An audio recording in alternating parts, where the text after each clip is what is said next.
फिर बात को उस गाने को गाएंगे कि जैसन राज चलल सताब परिवेश ना हो। जिंदगी में कभी नहीं सोचा था कि भाई हमें लगता है कि उत्तर प्रदेश में मैंने गाया था, बनिया में शायद गाया था मैंने गाना, और अथाह प्रेम मिला था इस गाने का कि जैसन राज चलल सताब परिवेश ना हो। नेता के हो कितनो होई मगर अखिलेश ना होई। नेता के हो कितनो होई मगर अखिलेश ना होई। जैसन राज चलल सताब परिवेश ना होई। जैसन राज चलल सताब परिवेश ना होई।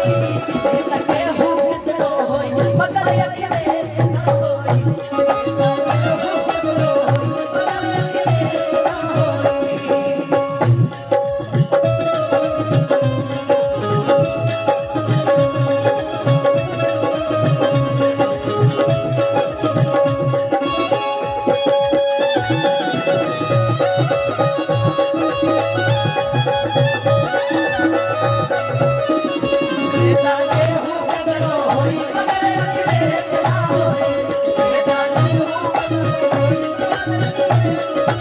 मगर अखिलेश ना होई। भैया जी तो बड़े हमरे आनवान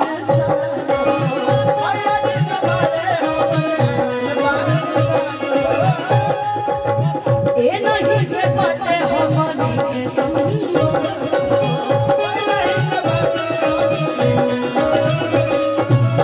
भैया और प्रकाश होवे आनवान हो। ए नहीं से बड़े हमनी के संग प्रकाश भैया भी हम के अखिलेश भैया के संगे चलीला, साथे साथे रहिला। अब भैया से अच्छा प्रेम बाटे, यही से हमनी खातिर जितना अखिलेश भैया आदरणीय सम्माननीय बानी उतना ही हमारे प्रकाश भैया भी बाटे। यही से कि हमारे भैया जैसन कि हमारे भैया जैसन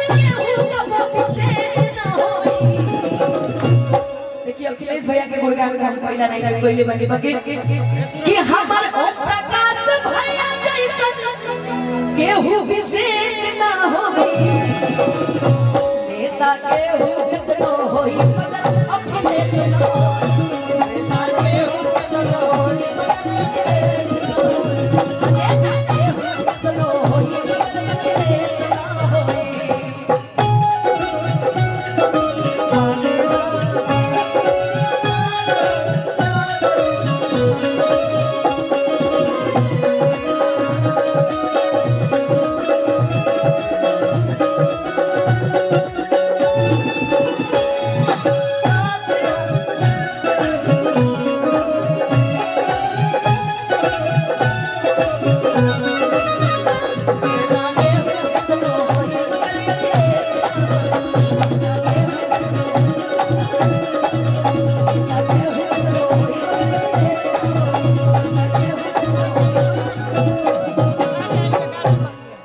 नेता के हो कितनो होई मगर अखिलेश ना होई।